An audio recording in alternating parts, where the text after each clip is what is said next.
अभी हम पढ़ेंगे प्राचीन भारत में पेज नंबर 32 से ना। चलिए चलते हैं। अशोक ने कई नगरों की स्थापना की है, जिसमें श्रीनगर एवं ललित पाटन जो नेपाल में प्रमुख है। राजा राजा प्रसाद, चंद्रगुप्त मौर्य का जो है ना राजप्रसाद महल लकड़ी का बना था। कुमार कहता है कि कुमराहार पटना में 80 स्तंभ वाले राजप्रसाद के अवशेष मिले। दीदारगंज पटने के निकट है। दीदारगंज से जो है ना यक्षिणी की मूर्तिकला का उत्कृष्ट उदाहरण है। गुफा अशोक ने बराबर की पहाड़ी यानी कि गया के निकट है को काट करके भिक्षुओं के लिए सुदामा की गुफा बनवाए थे। अशोक के पौत्र जो था दशरथ ने कहता है कि लोमस ऋषि यानी कि बराबर समूह की सबसे प्रसिद्ध गुफा एवं नागार्जुन गुफा का निर्माण करवाया था। अशोक के स्तंभ के बारे में जानेंगे। अशोक के स्तंभ जो है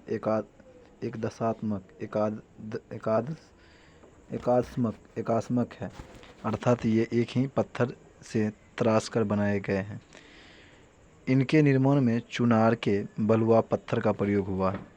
इन पॉलिशदार स्तंभों के केवल शीर्ष भाग को जोड़ा गया है, जिनमें सिंह है, सांड एवं विलक्षण वास्तुशिल्प के प्रमाण है। सारनाथ के स्तंभ का सिंह उत्कृष्ट स्तंभ सिंह में से एक है। इन स्तंभों का निर्माण धर्म के प्रचार के लिए जो है किया गया था। लौरिया आनंदगढ़ क्या है? लौरिया आनंदगढ़ का अशोक स्तंभ एवं रामपुरवा का ब्रिसल शीर्ष भी वास्तुशिल्प के उत्कृष्ट उदाहरण है। स्तूप क्या है? स्तूपों का सर्वप्रथम उल्लेख ऋग्वेद में मिलता है। स्तूपों का निर्माण ईंटों से किया जाता था। सांची का स्तूप यानी कि विदिशा मध्य प्रदेश में, भरतपुर का स्तंभ सताना मध्य प्रदेश में तथा सारनाथ स्थित धर्मराजी का स्तूप का निर्माण अशोक ने करवाया था। अशोक कौन कौन कराया था? सांची का स्तूप, भरतपुर का स्तूप और धर्मराजिका का स्तूप अशोक ने करवाया था। 3 स्तूप करवाया था। मौर्य काल विशिष्ट, मौर्य काल के बारे में विशेष जानकारी लेंगे। कहता है कि मयूर वंश का राजकीय चिन्ह था। मयूर जो था मोर वंश का राजकीय चिन्ह था। पाली, मौर्य काल में आम जनता की भाषा क्या थी? पाली थी। मौर्य काल में उच्च शिक्षा का प्रसिद्ध केंद्र क्या था? तक्षशिला था। मोगलापुत्र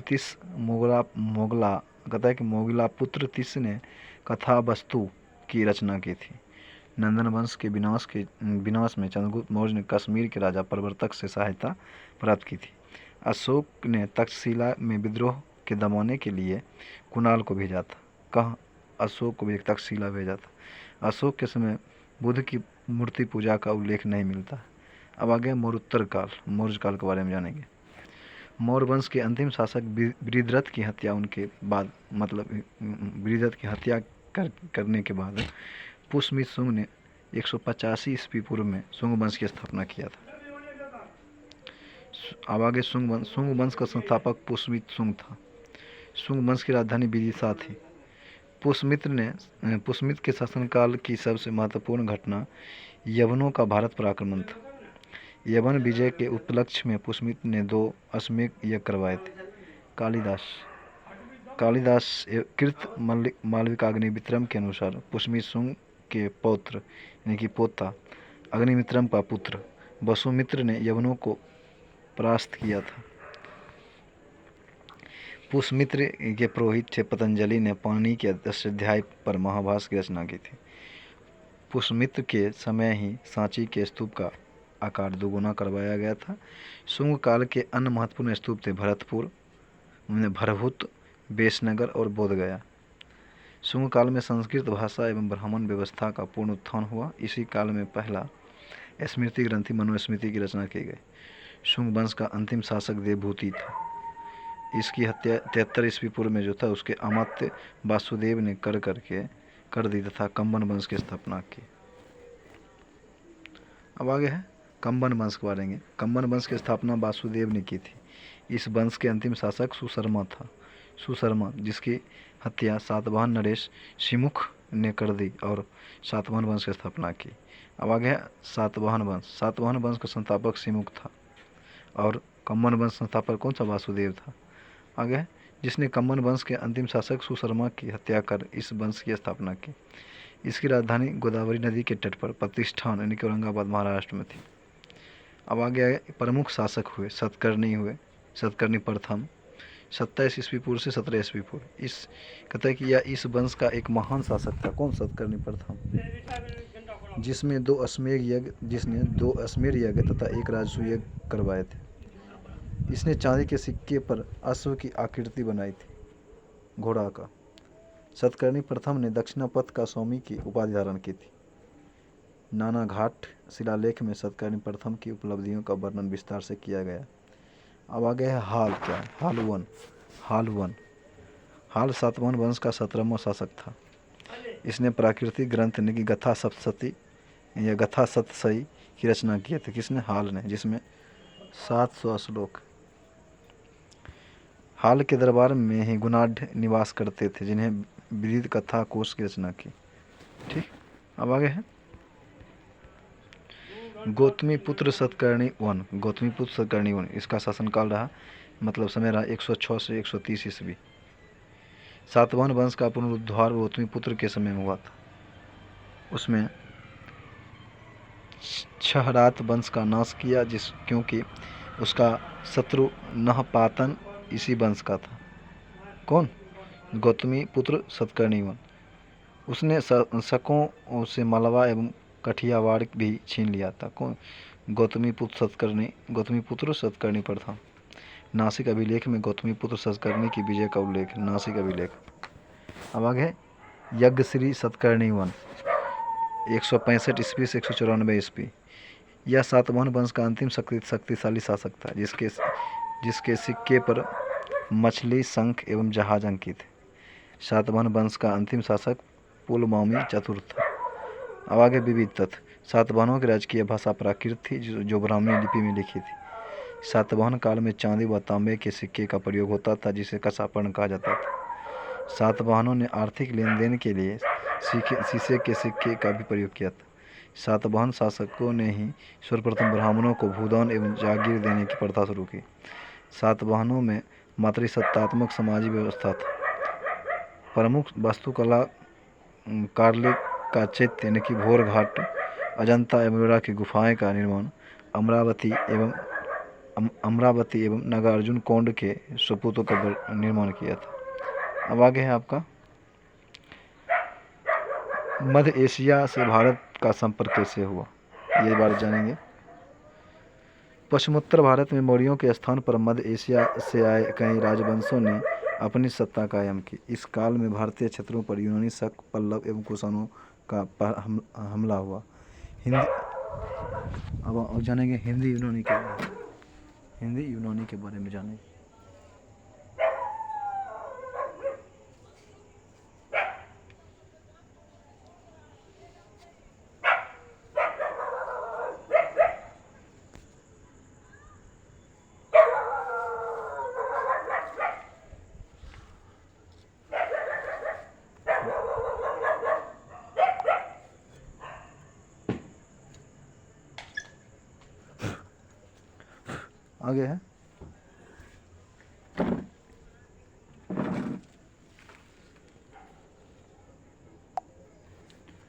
आगे है हाल के बारे में जानिए। इनमें 700 श्लोक है। ये चलते हैं मध्य एशिया के बारे में, पूर्वोत्तर भारत हो गया था। हिंदी यूनानी के बारे में जानेंगे। हिंदी यूनानी भारत में आक्रमण करने वाले यूनानी हिंद यूनानी, इंडो ग्रीक या बैक्टीरियाई यूनानी कहलाते थे। भारत पर आक्रमण करने वाले प्रथम यूनानी डेमेट्रियस प्रथम था, जो बैक्टीरिया का रहने वाला शासक था।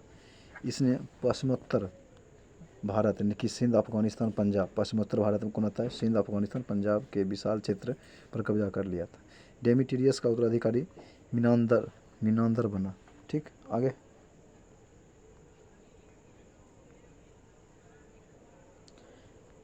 आगे है कि मिलहांद एक महान शासक था। उसकी राजधानी पंजाब में साकल यानी आधुनिक सियालकोट में थी। उसने नागसेन से बुद्ध धर्म की दीक्षा ली थी। मिनांदर ने नागसेन से बौद्ध धर्म पर अनेक प्रश्न पूछे। ये प्रश्न और नागसेन द्वारा किए गए उसके उत्तर का एक पुस्तक के रूप में संग्रहित है, जिसका नाम है मिलिंद पन्हो अर्थात मिलिंद के प्रश्न।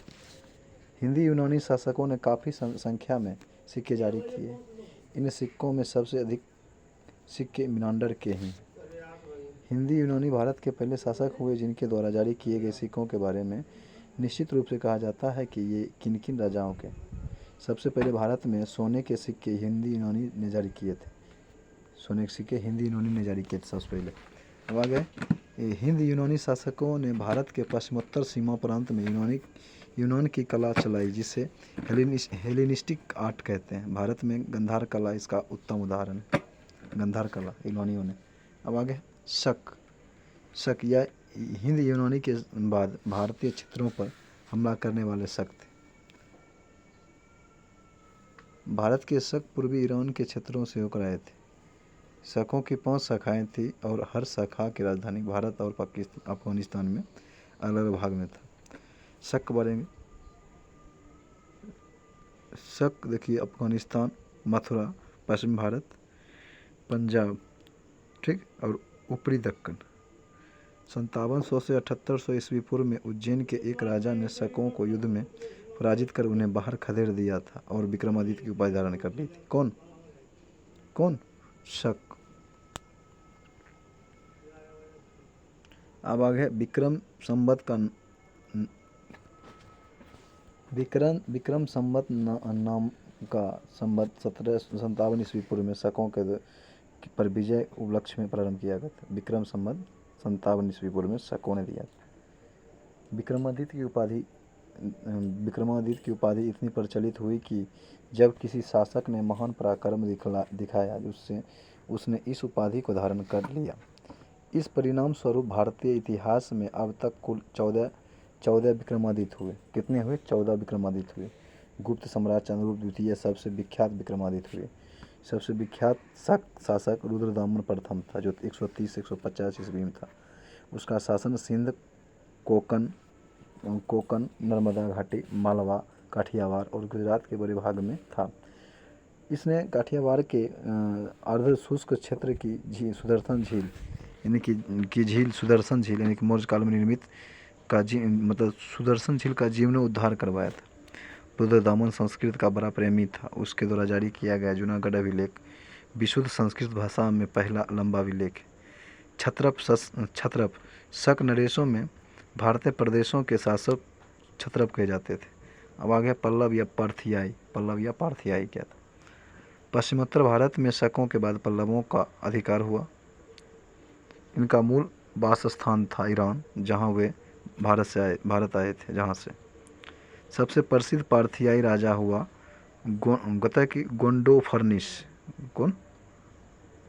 गोंडोफर्निस। उसी के शासनकाल में संत टॉमस ईसाई धर्म का प्रचार करने के लिए भारत आया था। उसके शासनकाल का एक अभिलेख तख्ते बही पेशावर में प्राप्त हुआ। अब आगे है कुषाण। पार्थियाइयों के बाद कुषाण आए।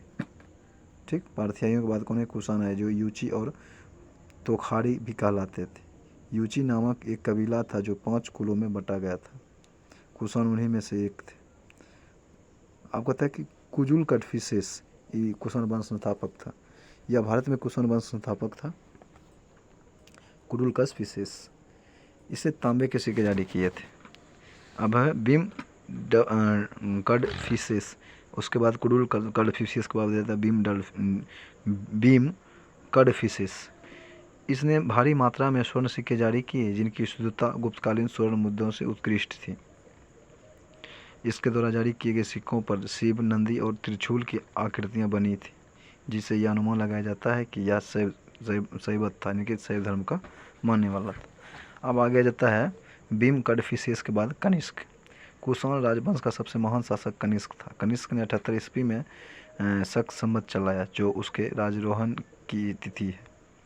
शक संवत भारत सरकार द्वारा प्रयोग में लाया जाता है। उसकी 2 राजधानियाँ थी, पुरुषपुर और मथुरा, जिसको हम पेशावर भी बोलते हैं, पुरुषपुर।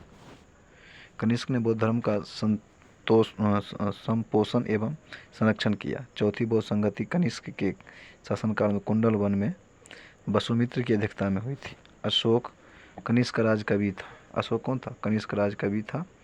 उसने अश्वघोष क्या था? कनिष्क राज कवि था। उसने सौंदरानंदन, बोधिचरित एवं सारिपुत्र प्रकरण की रचना की। कनिष्क के राजवेद चरक थे जिन्होंने चरक संहिता की रचना की। कनिष्क के शासनकाल में भारत का व्यापारिक संबंध मध्य एशिया एवं पश्चिमी विश्व के साथ बना रहा। कनिष्क के अभिलेखों में उसे देवपुत्र या शाही या शाहानुशाही कहा जाता। कनिष्क के शासनकाल में कला की दो स्वतंत्र शैलियों का विकास हुआ, गंधार शैली तथा मथुरा शैली। कनिष्क के पुरुषपुर में एक विशाल स्तूप का निर्माण करवाया गया। इसी के पास एक विशाल संघाराम यानी कि कनिष्क चैत्य का निर्माण यवन वास्तुकार अगिलस द्वारा करवाया गया था। वासुदेव कृष्ण वंश का जो था अंतिम शासक था। कुषाण वंश का अंतिम शासक था कौन? वासुदेव कुषाण वंश का अंतिम शासक था। वसुमित्र महाविभास शास्त्र इसकी प्रसिद्ध रचना है। महाविभास की रचना की वसुमित्र ने किया था, जिसे बौद्ध धर्म का विशेष विश्वकोश भी कहा जाता है। विश्वकोश। नागार्जुन के बारे में जानेंगे। इसकी तुलना मार्टिन लूथर से की गई। इन्होंने सापेक्षिकता के सिद्धांत का प्रतिपादन किया तथा इसलिए उन्हें भारत का आइंस्टाइन भी कहा जाता है, नागार्जुन, जिनकी प्रसिद्ध कृति माध्यमिक सूत्र है। अब आगे है आपका गुप्त साम्राज्य के बारे में जानेंगे। मौर्य काल में पतनोत्परांत दीर्घकाल तक भारतवर्ष एक शासन के अंतर्गत नहीं आ सका। इस कमी को गुप्त शासकों ने पूरा किया और लगभग संपूर्ण भारत को एक राजनीतिक क्षेत्र के आधार पर आर्थिक, सामाजिक एवं साहित्यिक क्षेत्र में उन्नति का मार्ग प्रशस्त किया। गुप्त काल को भारतीय इतिहास का स्वर्ण युग भी कहा जाता है। अब आगे प्रारंभिक शासक कौन था? श्रीगुप्त। गुप्त वंश संस्थापक था जो 240 से 280 ईस्वी में। प्रभावती गुप्त के पूना ताम्र पात्राभिलेख में श्रीगुप्त को आदिराज कहा जाता है। अब आगे गुप्त वंशावली के स्रोत, ठीक, जैसे कि पर्याग प्रशस्ति समुद्रगुप्त का है, और बिलसड स्तंभलेख कुमारगुप्त, बिलसड अभिलेख कुमारगुप्त, भीतरी स्तंभलेख स्कंदगुप्त। पर्याग प्रशस्ति समुद्रगुप्त, बिलसड स्तंभलेख कुमारगुप्त और भीतरी स्तंभलेख स्कंदगुप्त। आगे जानते हैं घटोचगुप्त 280 से 319 ईस्वी। यह श्रीगुप्त का पुत्र एवं उत्तराधिकारी था। चंद्रगुप्त प्रथम 319 से 334 ईस्वी। चंद्रगुप्त प्रथम गुप्त वंश का पहला प्रसिद्ध राजा था। अब आगे है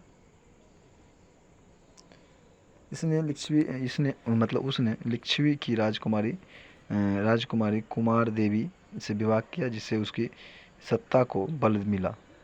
चंद्रगुप्त प्रथम ने अपने राजरोहण के स्मारक के रूप में 319 से 320 ईस्वी में गुप्त संवत चलाया। समुद्रगुप्त 335 से 380 ईस्वी में समुद्रगुप्त प्रथम के पुत्र चंद्रगुप्त प्रथम के पुत्र और उत्तराधिकारी समुद्रगुप्त ने गुप्त साम्राज्य का अपार विस्तार किया। समुद्रगुप्त के विषय में जानकारी हरिसेन रचित पर्याग प्रशस्ति जो इलाहाबाद अभिलेख से प्राप्त होता है। हरिसेन शांति एवं युद्ध का मंत्री था, संधि विग्रह था, ठीक। अब आगे है गुप्त शासकों द्वारा ग्रहण उपाधियाँ। श्रीगुप्त आदिराज कहा जाता था या महाराज। श्रीगुप्त को आदिराज या महाराज, घटोत्कच को महाराज और चंद्रगुप्त प्रथम को महाधीराज और समुद्रगुप्त को पराक्रमांक, चंद्रगुप्त द्वितीय को विक्रमादित्य या विक्रम, ठीक। कुमारगुप्त प्रथम को महेंद्रादित्य या शक्रादित्य, स्कंदगुप्त को क्रमादित्य। अब जानते हैं रिद्धपुर, कथा कि रिद्धपुर अभिलेख में समुद्रगुप्त को तत्पाद परिगृहित कहा गया। समुद्रगुप्त अपनी विजयों के लिए प्रसिद्ध है। उसने समरसत्ता कहा गया, जिसका अर्थ है सो युद्ध का विजेता। इसलिए डॉक्टर B.A. स्मिथ ने समुद्रगुप्त को भारत का नेपोलियन की उपाधि दी थी। B.A. स्मिथ ने। समुद्रगुप्त ने दक्षिणापथ के 12 राजाओं को जो था परास्त कर धर्म विजय का कार्य किया। आर्यावर्त में उसने 9 राजाओं को परास्त कर दिग्विजय का काम किया। समुद्रगुप्त ने वन प्रदेश के सभी राजाओं जैसे कि अटावी को परिचारक बनाया। समुद्रगुप्त के भीतरी स्तंभ अभिलेख से पता चलता है कि समुद्रगुप्त ने विजय से निवृत्त होने पर अश्वमेध यज्ञ किया था। अब आ गया है एरन अभिलेख में समुद्रगुप्त की पत्नी का नाम दत्त देवी वर्णित है। समुद्रगुप्त को कविराज यानी कि कई कविताओं का रचयिता भी कहा जाता है। समुद्रगुप्त को कई सिक्कों पर बीना वादन बजाते हुए दर्शाया हुआ गया। श्रीलंका के राजा अमेघवर्मन ने समुद्रगुप्त से गया में बुद्ध मंदिर बनाने की अनुमति मांगने के लिए एक दूत भेजा और अनुमति प्राप्त की। उसके काल की 6 प्रकार की स्वर्ण मुद्राएं मिली: गुरुड़, अश्वमेघ, धनुर्धर, व्याघ्रहंता और परशु और विनाशार। समुद्रगुप्त के अश्वमेघ पराक्रमांक की उपाधि धारण की थी समुद्रगुप्त। अब आ गया रामगुप्त। कहते हैं कि समुद्रगुप्त की मृत्यु के बाद रामगुप्त शासक बना, जो एक कमजोर राजा था। विशाखदत्त कृत चंद्रगुप्त के अनुसार रामगुप्त शकों के साथ युद्ध में बुरी तरह से पराजित हुआ।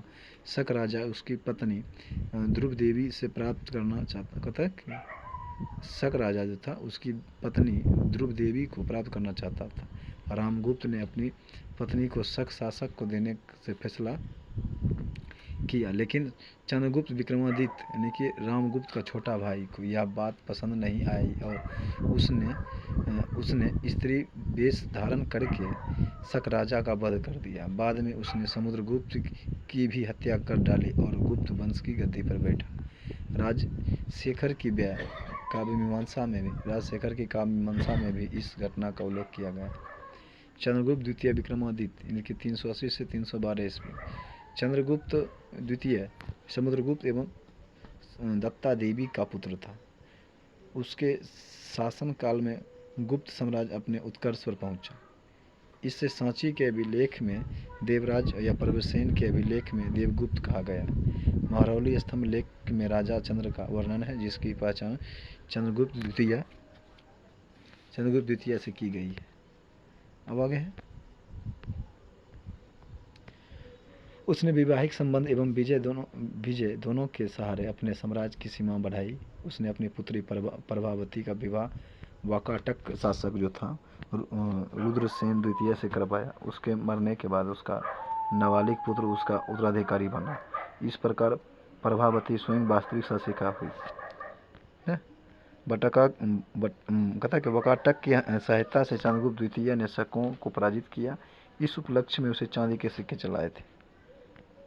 ठीक, इस विजय के बाद उसे साकारी कहा गया और उसने विक्रमादित्य की उपाधि धारण कर ली। चंद्रगुप्त द्वितीय के उदयगिरी अभिलेख के अनुसार उसका उद्देश्य संपूर्ण पृथ्वी को जीतना था।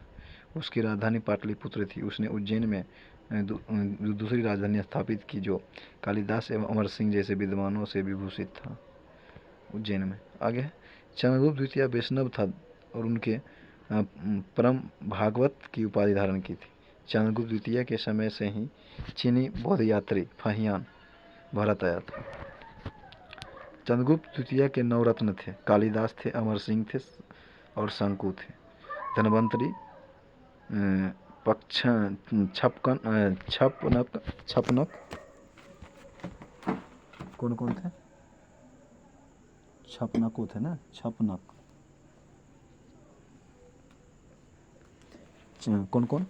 कालिदास, धनवंतरी, बररुचि और अमर सिंह, शंकु, छपनक, घटकपर्ण, बेताल भट्ट, बारामिहिर। चंद्रगुप्त द्वितीय ने कालिदास को अपना दूत बनाकर कुंतल नरेश के दरबार में भेजा था ना। आगे है कुमारगुप्त प्रथम 415 से 455 ईस्वी में। मंदसौर अभिलेख से कुमारगुप्त प्रथम के शासन का वर्णन प्राप्त होता है। सबसे अधिक अभिलेख 18 अभिलेख हैं जो कुमारगुप्त प्रथम के मिले। तुमुन अभिलेख में कुमारगुप्त प्रथम को शरदकालीन सूर्य कहा गया। कुमारगुप्त प्रथम ने व्याघ्र, बल, पराक्रम, महेंद्रादित्य, अजित महेंद्र, अश्वमेघ महेंद्र आदि उपाधि धारण की थी। नालंदा विश्वविद्यालय की स्थापना कुमारगुप्त प्रथम के काल में की गई थी। बख्तियार खिलजी ने इस विद्यालय को नष्ट कर दिया था। उसका शासनकाल जो था 40 वर्ष का था, जिसमें उसने गुप्त साम्राज्य को अक्षुण्ण बनाए रखा। कौन? समुद्रगुप्त। अब आगे आपका स्कंदगुप्त। स्कंदगुप्त 455 से 467 ईस्वी में इसने क्रमादित्य की उपाधि धारण की थी। जूनागढ़ अभिलेख से पता चलता है कि गिरनार के प्रशासक चक्रपालित ने सुदर्शन झील का जीर्णोद्धार करवाया था। स्कंदगुप्त का भीतरी अभिलेख यानी कि गाजीपुर हुनो, स्कंदगुप्त की भीतरी अभिलेख हुनो द्वारा आक्रमण की जानकारी देता है। तोरमन मिहिर कुल प्रसिद्ध हुन राजा थे। कहौम स्तंभ लेख में स्कंदगुप्त को सक्रोपम तथा जूनागढ़ अभिलेख में श्री परिक्षिप्त वृक्षा कहा गया। स्कंदगुप्त ने प्रशासनिक सुविधा के उद्देश्य से अयोध्या को अपनी राजधानी बनाया था। विष्णुगुप्त गुप्त वंश का अंतिम शासक था। गुप्तकालीन प्रशासन पद्धति क्या थी? गुप्त साम्राज्य की शासन व्यवस्था राजतंत्रात्मक थी।